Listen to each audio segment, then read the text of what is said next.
Good afternoon, Saitlanders. How are you? We trust that you are well on this blessed Friday, the 27th of January 2023, and trust that you are looking very much forward to a restful weekend. This is Saitlanders Weekend Review. As you know, we begin with the previous Saturday, and because we make this on a Friday afternoon. Usually there's not all that much to report, and indeed of Saturdays, and indeed last Saturday absolutely nothing happened at all, except, and I suppose really it's not a small thing, it's quite a big thing. Over the Friday-Saturday period of last week, the Douglas community came out in demonstration, if you like, regarding the electricity problems in South Africa. We had the school kids come out and the farmers and everybody. It was really quite an inspiring thing to see so many people stand together concerning the electricity crisis. Now, that's a very particular community because there's a lot of irrigation, crop farming in that region. For those of you who don't know, Douglas is at the confluence of the Orange and Vaal rivers. So there's a lot of water there. I beg your pardon? Dear me. Excuse me, everybody. A lot of water there. Many farmers make their livelihoods from irrigated crop farming, and of course that requires lots and lots of electricity to drive the huge pumps that pump the water out of either the conjoined Orange River or upstream the unconjoined Orange River and the Vaal River.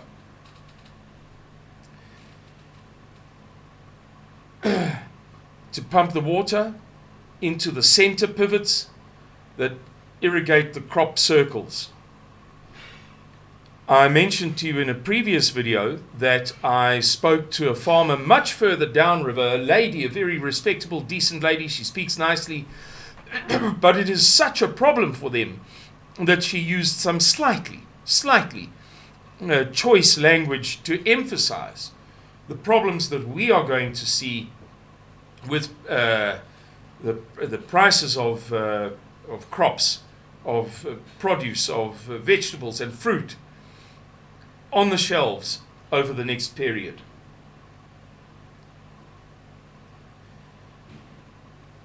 Right, what's next on my list?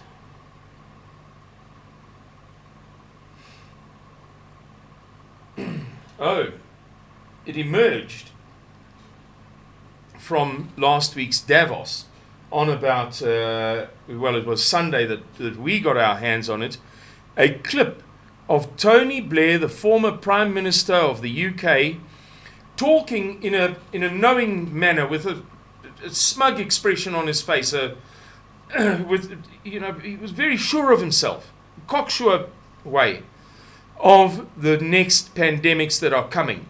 And he even looked at one guy and, as if to get some sort of affirmation from that guy with a smile on his face. So we will keep on top of this subject, and what is absolutely certain, it seems now, particularly following the, oh dear me, I've just forgotten the title of it, the symposium that was funded by the Bill Gates Foundation 3 months ago.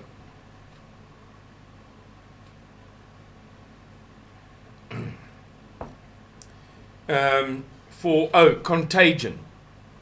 The Contagion Symposium, or the Contagion Conference, or the Contagion Summit, which was very much modeled on the Event 201 of 2019, in which they planned, rehearsed, I should say, modeled, and planned their actions on dealing with a coronavirus epidemic in the world, which, of course, lo and behold, emerged about a month later, because as you may or may not know, the first apparent cases were found among US servicemen, military servicemen, returning from Wuhan, where they had been participating in the World Military Games in October of 2019. So, yes, it looks as if we're in for tough times. We heard that Cyril Ramaphosa was going to ask Eskom not to implement the 18.65% increase in tariffs that had been granted to Eskom by NERSA. But that's not really much worth talking about, because that may or may not happen. It's really pointless making anything of it. Next on my list was AfriForum's spectacular announcement that it would build a electricity producer.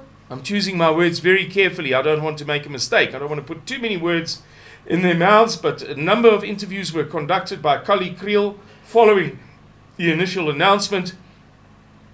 So he's got the country in rep en roer, and I did a video about this in which I said it is going to elicit a great deal of jealousy among black people, because the idea of the Afrikaners as Afrikaners building and improving just as others go backward is not an acceptable fact of life. And we can expect in the months to come many bitter reactions as that gets slowly underway. Of course, it's going to take years to do. These things don't happen overnight, but it will come up again every time there's another major stumbling in the electricity crisis. About a day or two later, no, I beg your pardon, this was at roughly the same period, a report spoke about Davie Rood, the chief economist of the Efficient Group, explaining on Radio 702 that South Africa is in a crisis and heading for disaster. Then we had Eskom, this is on Monday now, telling us that there would be permanent load shedding. And of course there were a whole pile of contradictions in the statements that were made on behalf of and for Eskom over the next 24 to 48 hours. So who really knows? It seems as if they don't know anyway.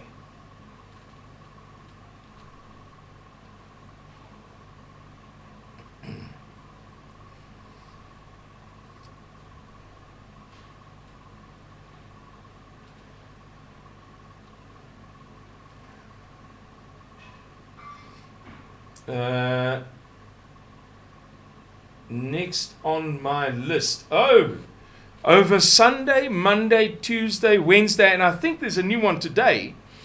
K.W. Miller, the independent chief restructuring officer, as he styles himself, gave a series of very dark warnings of the state of affairs at Eskom, the implications for South Africa, the state of affairs in the government, and again, the implications for South Africa. And I warned people, in fact, even today, I reiterated this, that people should not be so quick to accuse him or allege that K.W. Miller is a foreign agent who's come to South Africa for ulterior motives and nefarious purposes. I was the very first person, unquestionably, to say publicly, look, this is what this guy has to say, but we have certain reservations about him. I said this internationally on the daily correspondence I have with our many fine supporters all around the world. And I said it on the Saitlander's leadership WhatsApp group and on Mr. Miller's WhatsApp group, the what we call the European Tour WhatsApp group. There is no question that the guy is here at the behest of International Monetary Fund, the World Bank. He might have been brought in as a heavyweight specialist by Nedbank. Who knows? But many, many people are so heavily exposed to Eskom.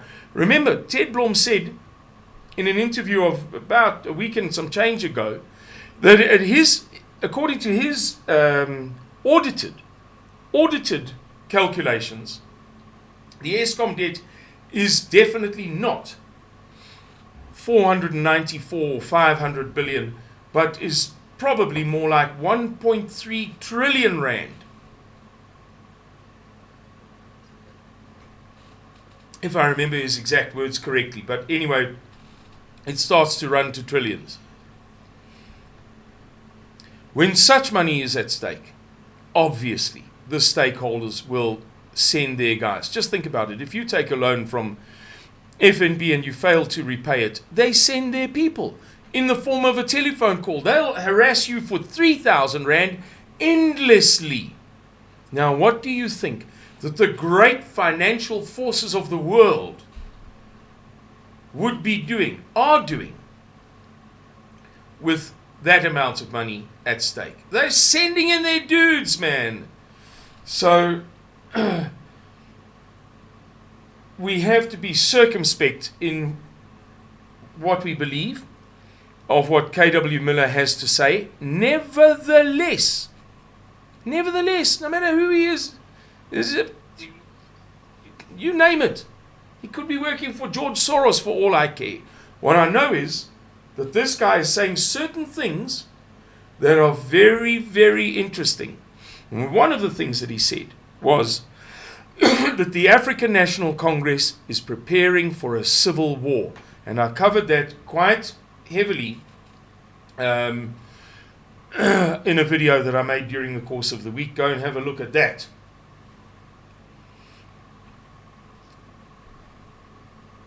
Oh, this was a classic on Tuesday. Eskom crisis, Kusile crisis. Eskom in urgent bid to prevent 220-meter tall chimney collapse and restore much needed megawatts. The African National Congress's non-racial and non-working power station is falling down. It was meant to be completed in 2050. It's now 2023 and it's still not completed. But the chimney that is completed and has been completed for a few years, but just a few years, is already falling down. There is nothing that these oaks can do. They can't do it. They can't do it. They can't do it. They can't do it. Those things, you know, I forget what is the term, but there's a term in engineering. I think it might be called redundancy, or I'm not sure. But if you know as an engineer that something has to be this thick, that strong, that durable, that you always make it a little bit more. I don't know much about these things, nothing at all, but I know that that concept exists because an engineer once told me about it, described it to me. I beg your pardon, a civil engineer. My point is just quite simply that thing should typically have been built so that if the plant was meant to have a lifespan of, say, 40 years, that everything, absolutely everything, would probably last 50 years. So there's an over-engineering. 5 years? They can't do it. They can't do anything. Nothing. Nothing at all. When something is meant to last 50 and it can't last 5, there's no hope. Then we had K.W. Miller saying farmers should not plant this year in the 2023-2024 period, which of course was an insane thing to say, although it may have been valuable advice for some farmers. Him saying, look, for the following reasons, it's not worth planting. Your crops are going to suffer from nil electricity or very little electricity, and we believe that the ANC is planning for a civil war and their first target will be stores of food. However, that is about as close as you can get to a self-fulfilling prophecy. As far as famine is concerned, I mean, the oak is guaranteeing it, isn't he? Anyway, again, we addressed that extensively in a video that we did during the course of the week, so I urge you to see that video, watch that video, and learn a bit more for yourselves. South Africans were urged to bury their dead within 4 days amid load shedding and heat wave. The South African Funeral Practitioners Association National Secretary Vuyisile Mabindisa urged people to bury their loved ones within 4 days of their death to ease pressure on funeral parlors and to ensure that they are buried with minimal decay. I'm not going to say any more. It speaks volumes without any help from me.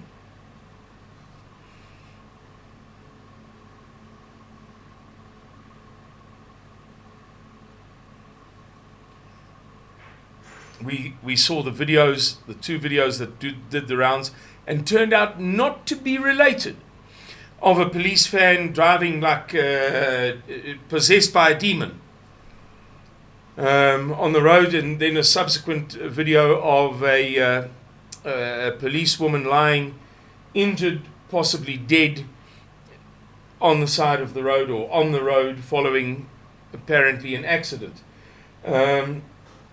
The 2 were unrelated, but they were opposite to one another, regardless. The doomsday clock moves the closest ever to midnight. You know, this thing that has existed for many years. Some scientists got together about 50 years ago at the height just as the Cold War was gaining great speed in the late 60s, I believe the 60s or 50s, and they devised the idea of a doomsday clock. How close is mankind to extirpating itself? And the scientists have updated it from time to time, and now they have edged it forward from 100 seconds to midnight to 90 seconds to midnight. They call themselves the Bulletin of the Atomic Scientists. Righty-ho. We had Janet Yellen here. I don't even want to talk about Janet Yellen. Anybody who takes the time to interrogate her history as in the United States government will rapidly discover that she has, for many years, been one of the arch members of the cabal that is dragging humanity to its destruction. She almost unquestionably came here to endeavor to engage in the interests of the postmodernist, moral relativist, humanist, liberalist West. as a counter to South Africa's apparent shifting ever closer to Russia through BRICS and various other mechanisms. It was always inevitable, was always going to happen. It surprises me that some people are still astonished by the fact that we are doing these naval exercises with Russia and China, by the fact that we appear not to be opposed to Russia in ways that they might have expected. How people never noticed that we were part of BRICS, just as as BRICS was changing the world, and that our bread would necessarily be buttered there, is a bit, I don't know. We had a business tech reporting on businesses in South Africa warn of riots, looting and collapse. Small businesses in South Africa say that they are taking a severe beating from load shedding, with no support for them from the government.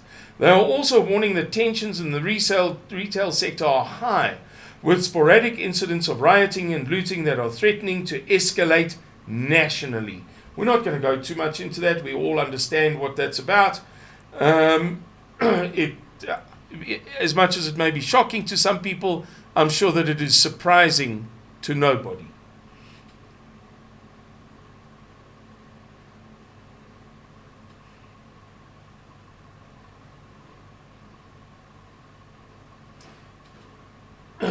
I've mentioned to you before one Martin Armstrong, an economics forecaster, a boffin, a guru in the USA, the head of Armstrong Economics and the owner of the computer known as Socrates, which has been kind of predicting the future brilliantly for years now.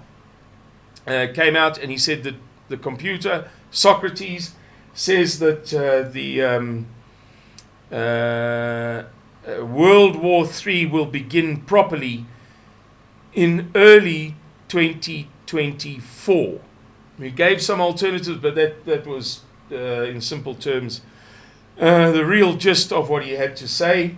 And if you look for it, if you Google ArmstrongEconomics.com, world news, war, Russia prepared for NATO invasion, you'll see that it sounds like he's quoting Sina van Rensburg. In fact, a couple of Americans got hold of me and said, it sounds like he's quoting Sina van Rensburg. And the one said, in all seriousness, he said to me, do you think he's read Sina van Rensburg's prophecies or Adrian Snyman's books? I just said to him, I really don't know, but nothing would surprise me anymore.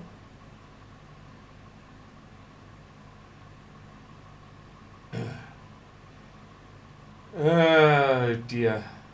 There's so much stuff that we could go into ad nauseum, but really it's not.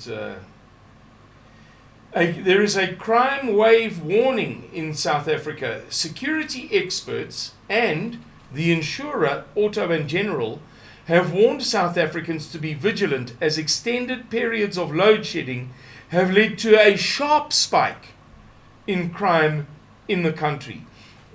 Now, hear this. The group said that it has seen a 40%. A sharp spike is one thing, but 40% is something else. In the number of burglaries reported in the first 2 weeks of 2023 compared to the same period in 2022, a 40% increase. It's unbelievable. Oh, and then the best of the entire week, we had Fikile Mbalula, former Minister of Sport, Minister of this, Minister of that. I believe now he's the Secretary General of the ANC, elected in the December elective conference held at the Rand Show, what's called now Nasrec Expo Center, Johannesburg Expo Center, giving a pontifical lecture, talking like the Pope with great authority. about the discussions on electricity. Pontifical. Oh dear me. And the electricity went off. There was a blackout. And he was talking into a microphone. So the sound system went down as well. And all you could see was this guy's green eyes and some reflection from the microphone, I suppose some chrome for a ring around the microphone. And it was the most precious, wonderful testimony to the African National Congress's 28 years in power that you could possibly wish for. I'm reading a book at the moment by a very, very scholarly liberal that exposes things that I really thought I was clued up, that I had a good idea of the salient, not of all South African politics, because for a long time I had no interest at all, but the salient stuff, the stuff that stands out, the egregious stuff, the stuff that you can see, you know, as you drive your work to car on the newspaper advertising boards that you might pick up because it drags on over a while, so sooner or later you will hear a radio report of it. I really thought that I knew that stuff, but dear me, I haven't had a clue for 30 years of what these oaks have been doing, and I don't think many people have. Okay, Discovery allocates up to 10,000 Rand extra per family for screenings as cancer and heart problems spike, to use their word, spike again.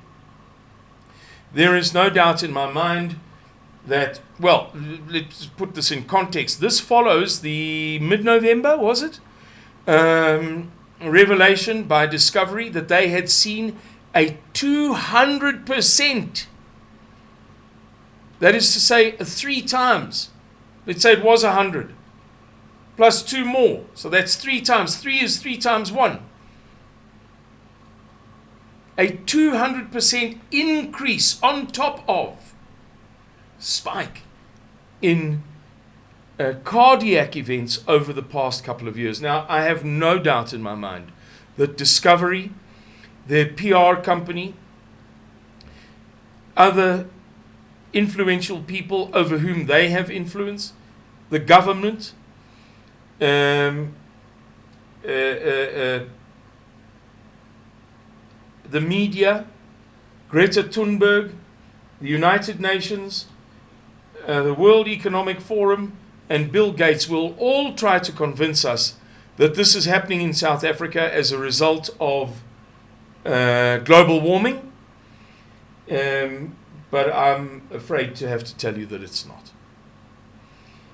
So we've had that increase. Now we hear Discovery allocates 10,000 Rand extra per family. So in its allocations for the money that it has to give out to people when they claim members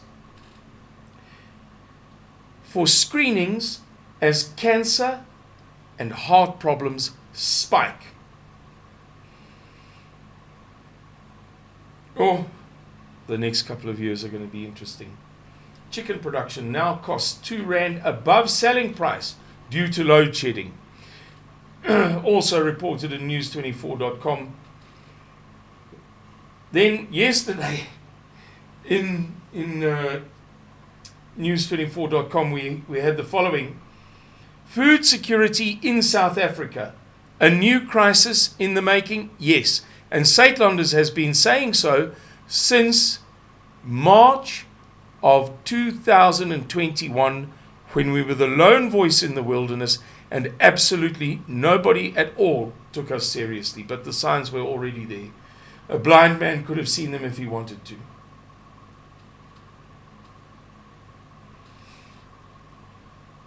Then, of course, we had the the expose interview with one of the top research duties at Pfizer, who was caught on candid camera holding a long conversation with a man in which he admitted that Pfizer is now producing mutating COVID viruses.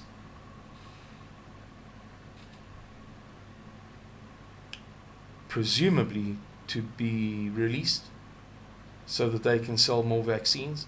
In fact, he admits it. In a very big development, a huge development, the German foreign minister, give me a second to remember her name. I should know this. Baerbock. Annalena Baerbock, I recall now, revealed that we are at war with Ukraine. We are at war with Russia. It was in diplomatic circles, in circles of high politics and policy, a huge event as far as candid admissions go. In other words,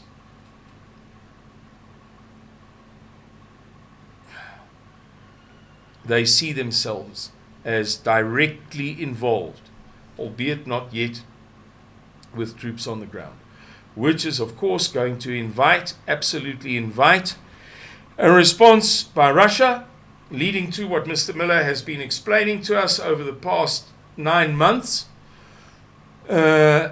Russia's invasion of Europe in 3 large prongs. Then, as if there wasn't enough drama surrounding Eskom, we discovered yesterday that the US government refused to renew the license that Westinghouse, giant industrial company in the USA, had previously had for many years from the US government to sell processed enriched uranium to South Africa for Coburg.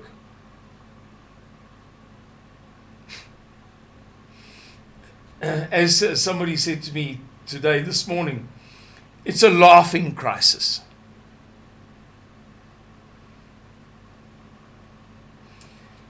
We heard today that Eskom wants to retrench 500 white maintenance workers. What's the point of talking? What's the point of saying anything? You know, I can't tell you anything new. I can't tell you anything that you don't know about that. It never ends. Who knows why they've done it? Maybe because of South Africa's support for I'm getting mixed up. My thoughts are going in too many directions at once. Maybe it's because they need to bring in 500 black workers, or maybe it's because the 500 white workers are the ones who leak the information about the failure of Eskom constantly. Who knows? Or maybe, as I have been endeavoring to explain to people for 5 years, it is because of the African National Congress's devotion to a national democratic revolution, a Trotsky-Leninist Russia-type revolution in which everything is destroyed for the sake of the Christians whom it harms, as was the actual motive for the Russian Revolution, the actual motive at the behest of the cabal Bolsheviks. As I want to say Andrei Sakharov, but it's not. Alexander Solzhenitsyn said, The Russian Revolution was not a revolution of the ethnic Russian people. Ladies and gentlemen, with that, we end our week in review. We trust that you've enjoyed it, and we look very much forward to seeing you again next Friday. May God bless your Friday night, your Saturday, and the rest of your weekend. And may He bless and keep you and yours in the times that lie ahead of us. Cheerio. Bye-bye.